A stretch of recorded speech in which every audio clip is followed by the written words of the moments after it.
They have another bye next week. After that, they return to the DFW area to take on TCU. The Charlie Strong era has officially begun, with the Longhorns holding their first spring practice today.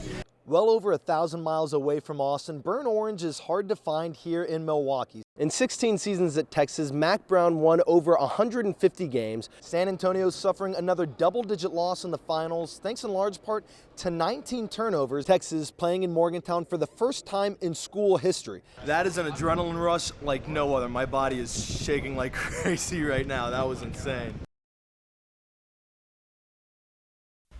Texas wrapping up a 4-game road trip at Rice tonight, second in a 3-game season series with the Owls. Nearly 3,000 wins between both Augie Garrido and Wayne Graham. In the first, Tres Barrera grounds into a double play, but Brooks Marlowe still comes in to score to put Texas up 1-0. And then in the fifth, Rice cutting it to a 1-run game at 2-1 when Shane Gerwitz gets the sac fly to center. Casey Clemens comes in to score, and Texas wins its 8th out of its last 9 games with a 5-2 score. Well, Texas State losing 3 of its last 4 games, hosting UTSA today. Vista Ridge product Dylan Bine getting the start. This one of 8 strikeouts in 6 innings. He gives up 2 earned runs. Moved to the 9th, game tied at 6. Granger stuttered out of Hayes High School is the hero. The walk-off single.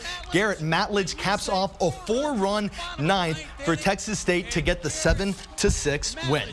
Well, Charlie Strong is halfway through his first spring as head coach of the Longhorns today, the 7th of 15 total practices, but he was not pleased with how it started. Unhappy with how the team was competing, he stopped the practice, sent them back to the gates for a complete restart. This past Saturday, the Longhorns had their first scrimmage, mostly just a situational simulation, but just like today started, Strong not happy with how Saturday's scrimmage ended. But the longer the scrimmage went, so that's not what we're all about. Well, today his boss, Steve Patterson, meeting with the media in an informal Q&A. Patterson with some big moves in his first 5 months on the job, of course, hiring Strong, but also scheduling a basketball game for 2015 in China. But one of the biggest questions fans have is whether Texas will play Texas A&M anytime soon. Until there's a case made that makes sense any particular day during the season. Astros and Yankees opening the season today, the start of Derek Jeter's farewell tour. Nolan Ryan back with the Stros after leaving the Rangers last season, and you can't ask for a better start to the year than this for Houston. Already up 2-0 in the first, Jesus Guzman with a 2-run shot to left for a 4-run first. Astros win it 6-2. We're back after this. The Charlie Strong era has officially begun, with the Longhorns holding their first spring practice today.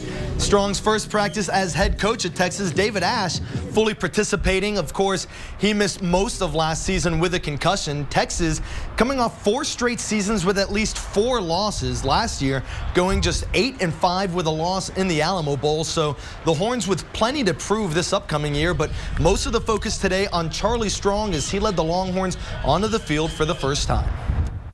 You know, been waiting on this day for a long time, and it finally arrived today. And it was a good day for the first day. You know, I'm really excited about just how our guys ran around. I think the tempo was a little different for a lot of them, just running on and off the field. But you're going to get better with that because we're going to be able to coach that. And that's all about coaching right there. And guys just understand what we want. It's always going to be an attitude where they have something to prove, and I know that they're looking to prove to themselves that they can be a good football team if they just put it all together.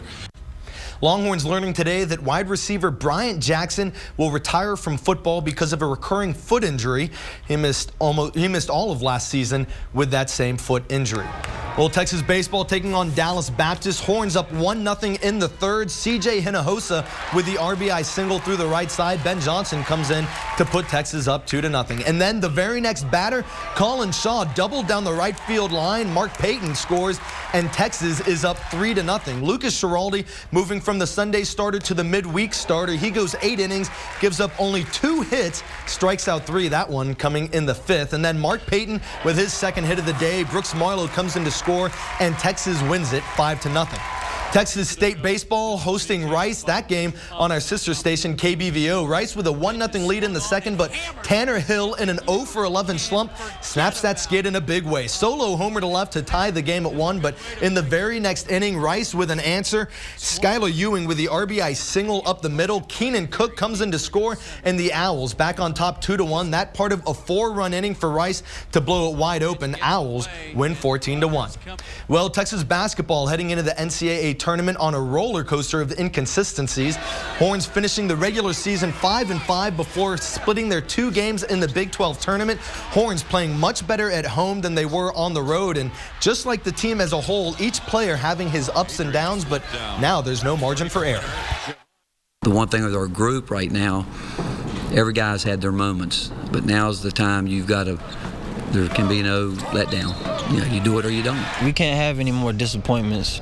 We can't have any more stumbles or, oh, my bad, or, mistakes. We're not satisfied with just getting to the tournament. We're not in the NCAA tournament just to settle for any accolade. We want to win every game we play. And a quick reminder for you, Roger and I will be heading up to Milwaukee tomorrow, and that's when our reports will start as we get you ready for the Horns game against Arizona State. Should be a good time. Safe travels. Thank you. All right, we'll be right back.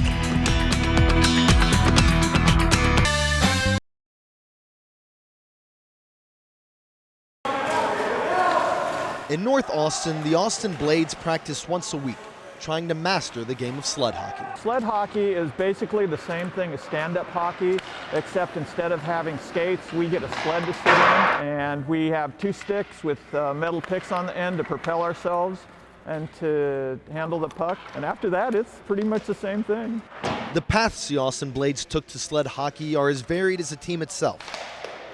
Frank Dorval was born with ankylosing spondylitis, One that you had on your right. a form of arthritis that, in Dorval's case, led to a fusing of his spine. I was okay up until about my mid-30s, and then it really kicked in.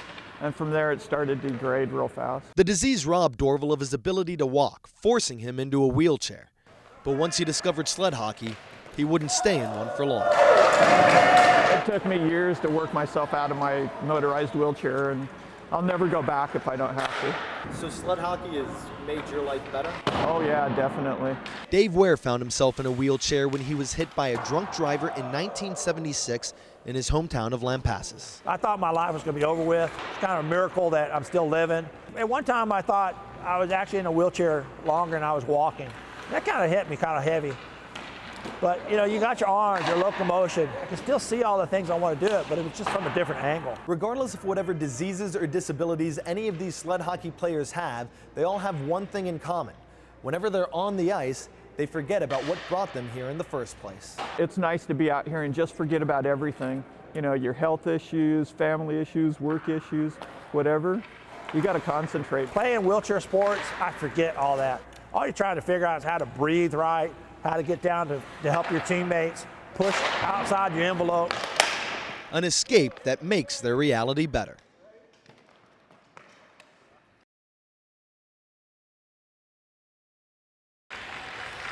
Swung on it, a ball hit well, out toward left, back to the warning track, it is good! From the College World Series to the 21st round of the MLB draft and a couple years in the minors, Connor Rowe has left the yard! Connor Rowe's baseball career has finally led him to the Blue Jays. But it's not the big leagues, it's the Austin Metro League.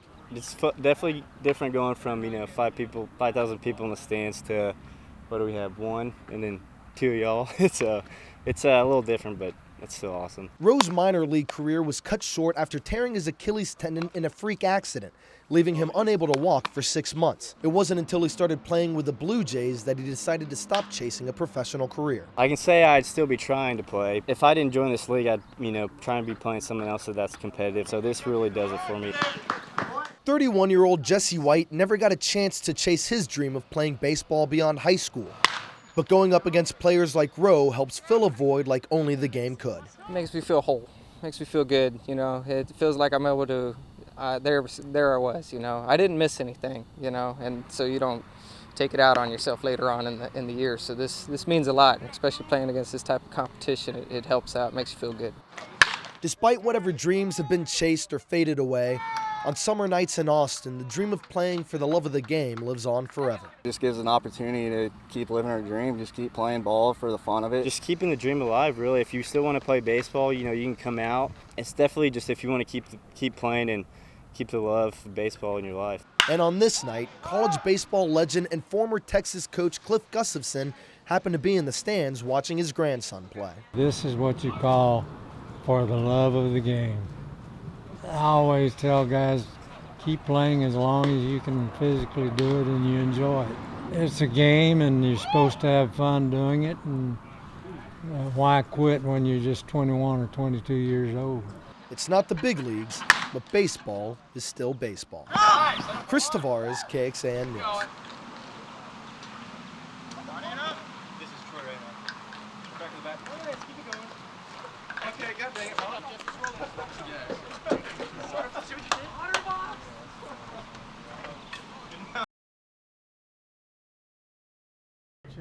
Before Charlie Strong even mentioned Texas' current players, he was talking about former Longhorns that helped make Texas the dream job he's always wanted. And that's what's so special when you have so many great players that have played in this game, the Ricky Williams, and now you have a chance to be a part of a program that they laid the foundation for. And it's why this program where it is, because you think about all those lettermen that they're just their blood and their sweat and their passion and their discipline and what they wanted for this program. And now you have a chance to go build what the foundation they've laid. I can just add another brick to it because the bricks are there. I just need to put another brick on top of it. Fred Akers helped lay that foundation at Texas when he replaced Darrell Royal as head coach from 1977 to 1986. It's a great place for coaches, yes. And in his mind, reaching out to former coaches and lettermen is key to Strong's success. It's important because, if you don't have support, you're going to be 2 notches away from success. With support, hey, you don't have any barriers. Welcome to Texas. Thank you. He has talked about building on the winning tradition that's here at the University of Texas, and as a former letter winner, that's very important. As for the most recent part of Texas history, Strong plans to embrace Mack Brown just as much as he will the rest of Texas past. What you have built here, I just want to build on it. I always want you to feel like that you are part of this program, because I will never feel like that he's looking over my shoulder. I said, don't ever think that, because I never will feel like that. And then he said it himself. He said, don't try to be like me. And he said, you are who you are because of what you've done, and just continue to be who you are. What he is now is the head coach of Texas. Best luck to you. Thank you. Chris Tavarez, KXAN News.